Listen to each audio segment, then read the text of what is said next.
You clean floors, not read Latin. The words sliced through the silence like glass. Every head in the room snapped toward the source. It was Vincent Hale, the CEO of Hale-Tech Industries. A self-made millionaire. Sharp suit, sharper tongue, and he was laughing. Not with anyone, at someone. Maria stood just inside the glass conference room, mop bucket still dripping, mid-40s, dressed in her standard blue uniform, eyes low, posture small. In front of her, Vincent waved a crumpled paper in the air. Bet you can't even tell which way is up on this thing, let alone translate it. How about this? Translate this paragraph, and I'll give you my entire monthly salary. The executives around the polished table chuckled nervously. HR manager Emily gave a tight smile. Someone sipped their coffee loudly to break the awkward tension. Maria didn't move, she just looked at the paper, quiet. Calm. Vincent rolled his eyes and turned back to the boardroom. Didn't think so. Before we continue, please write in the comments which country you're watching this video from. Enjoy the story. Maria had been working at Hale-Tech for almost 3 years. She came in before sunrise, left after sundown. Always quiet, always invisible. Most people barely acknowledged her. She preferred it that way. Less attention, less trouble. But that day, something had shifted. That Latin document, it wasn't part of a joke, not at first. The paper had accidentally dropped from the briefcase of one of Hale-Tech's legal advisors. A scanned page from a centuries-old patent archive. It was part of a classified translation project tied to a multi-million-dollar innovation deal. Vincent saw Maria bend to pick it up, and perhaps feeling bored, powerful, or both, decided to turn her act of courtesy into entertainment. What he didn't know was that Maria had once been a professor of linguistics at a university halfway around the world, a respected translator of ancient texts. She spoke 7 languages fluently, Latin being one of them. But after fleeing political unrest and losing her family in a single tragic night, she'd arrived in the US with no documents, no money, no home, just grief, and knowledge no one cared to ask about. So she scrubbed floors and wiped glass, and stayed quiet until that moment, as Vincent turned his back. Ready to move on, Maria cleared her throat. It was barely louder. Then a whisper, but in the stunned silence, it echoed. She stepped forward, took the document gently, and read the paragraph aloud, first in Latin, then flawlessly. In English, all inventions pertaining to the manipulation of electromagnetic fields shall be considered sovereign property unless otherwise dictated by. Her voice was steady, controlled, calm, but in that calm was power. You could hear a pin drop. Vincent froze. The executives stared. No one moved. Then Maria handed the paper back and returned to her mop as if nothing had happened. But the room had changed. Eyes followed her now. Not with pity. With respect, and maybe a bit of fear. Vincent forced a laugh, but it rang hollow. Guess we owe you a paycheck then, he muttered, trying to brush it off. But Maria didn't laugh. She looked him dead in the eyes and said quietly, You can keep the paycheck, but you can't keep the lie anymore. And just like that, the game had flipped. But this wasn't about money anymore, it was about truth, history, an unfinished business, because what Maria had just translated wasn't just a paragraph, it was a key, a piece of something much bigger. And Maria, she was just getting started. Vincent didn't sleep well. That night. The translation incident kept playing on a loop in his head. The look in Maria's eyes, measured, sharp, undeniably intelligent, had rattled him more than he'd admit. How had he not known? How had a janitor upstaged him in front of his board? The following morning he walked into his office already irritated, but what he didn't know was that the damage had already spread. Word of Maria's flawless Latin recital had made its way through the halls of Hale-Tech faster than any memo. By noon, employees were whispering about the cleaning lady who spoke dead languages like it was an urban legend. In the break room, someone even replayed security footage from the conference room. The video didn't catch audio, but her calm expression and the stunned boardroom were enough to fuel rumors. Meanwhile, Maria went about her shift like usual, polishing doorknobs, vacuuming carpets, and cleaning windows. But her ears caught snippets of conversations.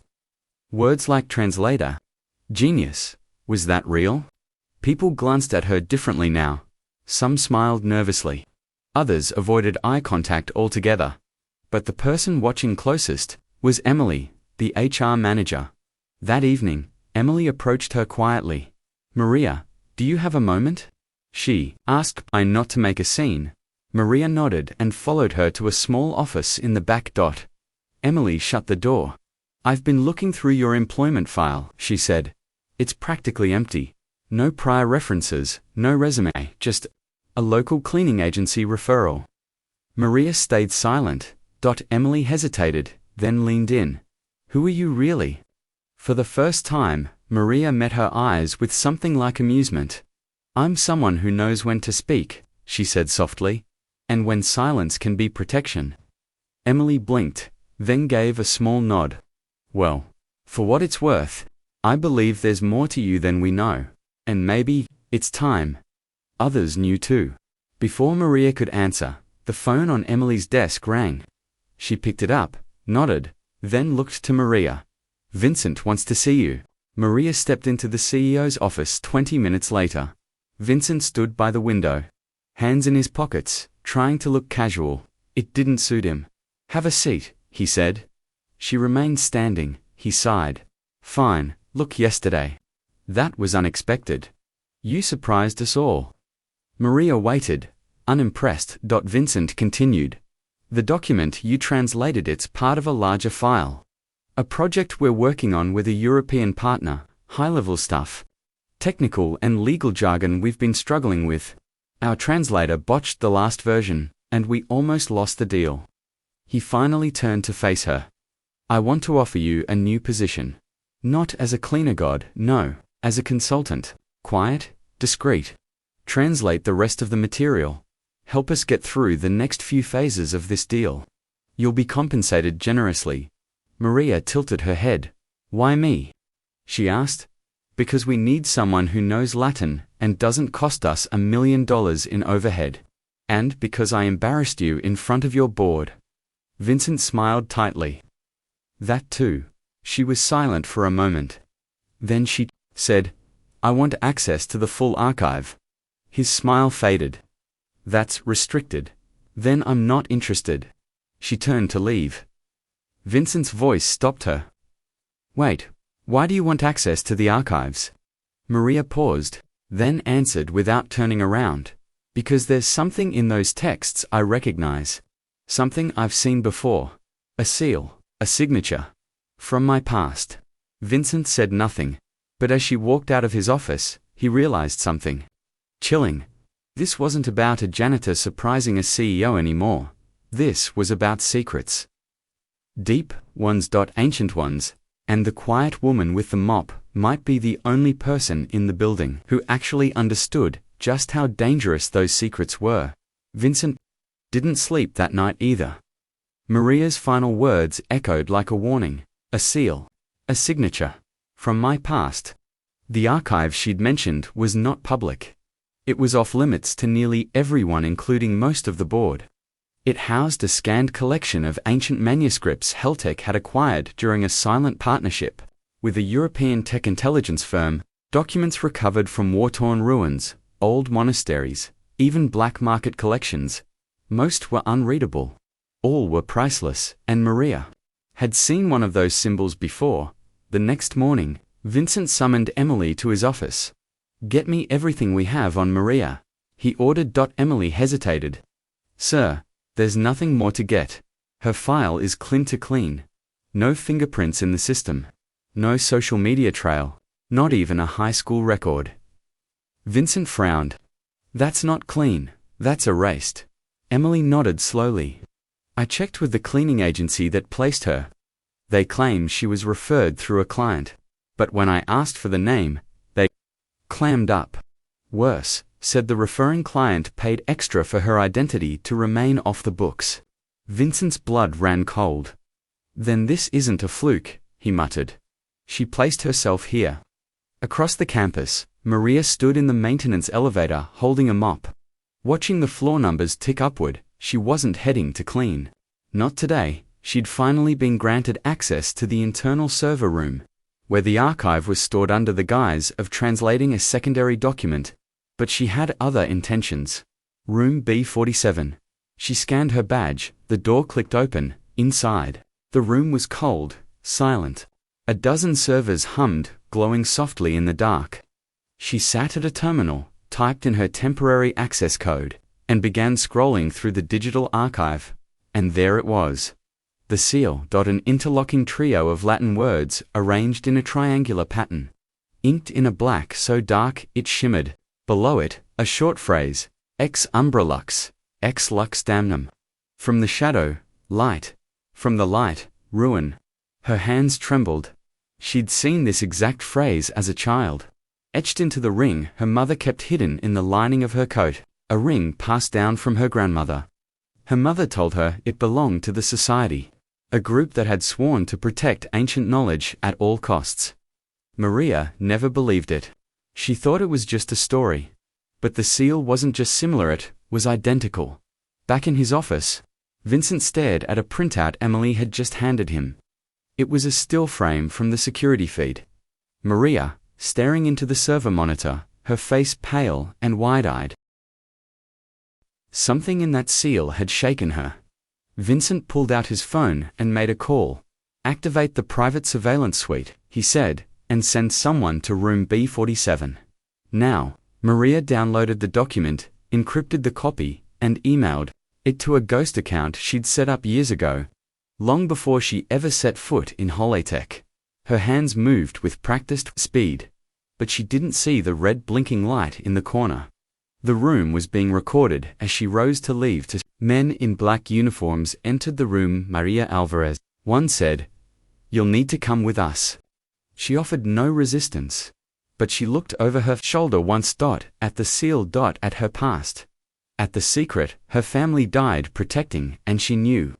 This wasn't just about translation, it was about exposure and survival. Back in his office, Vincent received the alert. Subject detained. Archive breach logged.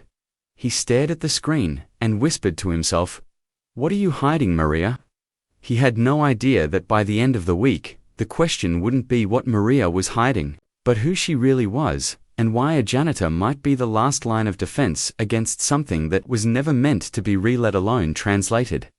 The room they brought Maria to had no windows, just one metal chair bolted to the center of the floor, and a fluorescent bulb that buzzed overhead like a warning. Her wrists weren't cuffed, but two guards stood at the door, motionless. Silent. Vincent entered 10 minutes later. No suit this time, just a dark turtleneck and a look that could slice steel. "I've run a billion-dollar company for 12 years, he said, circling her slowly. "Built it from the ground up. I've seen takeovers, scandals, federal audits, but you." He stopped in front of her, eyes burning. "You're something different." Maria didn't flinch. "That's correct." Vincent raised a brow. No denial. "I assume you already know what I took. So let's stop pretending this is about theft." He studied her, then reached into a folder and pulled out a photo. Her as a child, no more than 6, standing in front of a burning building. The same seal ex umbra look spray-painted on the wall behind her. This was Syria, 2003. Maria nodded once. "Yes. My analysts traced that image to a blacklisted intelligence leak. The building was a private archive housing. Let's just say, sensitive records. The fire killed 11, but not your mother." Maria's throat tightened. She was the last surviving translator of the shadow orders. She disappeared that night. Presumed dead. Maria looked up, her voice steady. "She didn't disappear. She went underground. She made sure I would be the one to carry what she couldn't finish." Vincent folded his arms. "So you admit it?" "I admit you're playing with a fire you can't contain." He leaned forward, voice low. "What exactly did you find in that document, Maria? And don't feed me riddles about seals and shadows." Maria met his gaze with a stare just as sharp. "I found coordinates." That stopped him. "Coordinates?" she continued, to a vault. One that predates the internet. Predates language, as we know it. You and your board think it's data. But it isn't. It's a lockbox for something Heltech should never have had access to. Vincent's jaw tightened. You're bluffing. I'm trying to stop a mistake. Her voice rose. That symbol in the archive, do you even know what it means? The triangle isn't just decorative, it's a cipher, one that triggers a contagion when translated incorrectly. That's what your top researcher didn't understand. That's why he vanished. Vincent froze. No one knew about Dr. Marlowe's disappearance. No one but the board how to use. He contacted my mother weeks before he vanished. He knew he was in over his head. He wanted help, but it was too late. The translation had already begun. Vincent backed away, face pale. She'd hit the nerve. You're going to shut it down, she said quietly. Or you'll trigger a digital infection that won't stop at your servers. The kind that doesn't just delete files, it rewrites memories, overrides neural interfaces. Think military intelligence turned suicidal overnight. One of the guards behind her stirred. Vincent paced, muttering to himself. I built Heltech to protect systems like that, he hissed. No, you built it to control them. There's a difference. 2 hours later, Maria was released from the holding room not because she was cleared, but because she was needed. Vincent ordered a private jet to transport both of them to a secure research compound in Utah. The vault Maria mentioned wasn't a myth. It existed, buried beneath desert sands and guarded by tech. Heltech didn't invent it, inherited. The board would not be informed. Not yet. Vincent needed answers, and he needed Maria to help him open the thing Heltech's greed had unearthed, because, if she was right, this wasn't about translation. It was about awakening something that had waited centuries to be misunderstood, and once awakened, could never be put back. They arrived at the Utah facility, under cover of darkness. No corporate logos, no runway lights, just a descending hush over concrete and steel. The kind of quiet that didn't feel peaceful, just paused. Maria stepped off the jet first, the desert wind tugging at her coat. Vincent followed, flanked by 2 silent guards. The only sound was the crunch of boots on gravel and the distant low hum of buried machinery. A steel elevator shaft extended downward into the earth. No panels, no buttons. Just a single retinal scanner. Vincent turned to Maria. You said it only opens with a linguistic key. You're the key, aren't you? Maria nodded once, then stepped forward. From her pocket, she drew a folded piece of parchment-told, wrinkled ink, faded to the color of dried blood. She whispered something under her breath. Words not meant for the modern world. The scanner clicked, the door opened, they descended into silence. The chamber was massive. Hollowed rock and metal stretched in all directions, but at the center was the vault. A black monolith, 8 feet tall. No locks, no hinges. Just a single symbol etched into its surface. The same one Vincent had mocked her for translating. Vincent circled the monolith, or replacing his usual arrogance. What's in it? Maria stood motionless, voice soft. Not what? Who? His brow furrowed. She stepped closer. The order called it the sleeper, an artificial consciousness created before electricity, before steam. It was written into existence by those who didn't use tools but symbols. The kind of language that doesn't describe reality, it changes it. Vincent scoffed, uneasy. So, it's a weapon. Maria turned. No, it's worse. It's a seed. One planted in the minds of men, too greedy to leave mystery alone. She reached toward the symbol. Don't, Vincent snapped. Not until, but it was too late. Her fingers brushed the surface. The vault vibrated, faint at first. Then louder, a pulse, not of sound, but thought. The guards collapsed instantly, unconscious. Vincent fell to his knees, clutching his temples. Eyes wide with horror, Maria stood still, unshaken. She whispered a phrase 3 syllables, ancient, and sharp. The monolith stopped. The silence returned. Vincent gasped, blood trickling from his nose. What? What did you do? I stopped it, Maria said quietly. For now. Vincent looked at her like she was something unrecognizable. You brought me here to control it. You said we had to stop Heltech. I trusted you. No, she replied, turning to face him. You used me. Like you used everyone. But I needed you to get here. I needed access to this place. You can't do this alone. I'm not alone, she said. I'm the last speaker of the language your company nearly corrupted. And now, I'm the last lock. She pulled a small metallic disc from her coat, pressed it into the monolith's surface.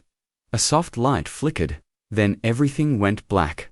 When Vincent woke up, he was back at his office desk. Alone, security feeds gone, files erased. Even Maria's ID had been wiped from the system. Only one thing had changed. His bank accounts frozen, his shares transferred.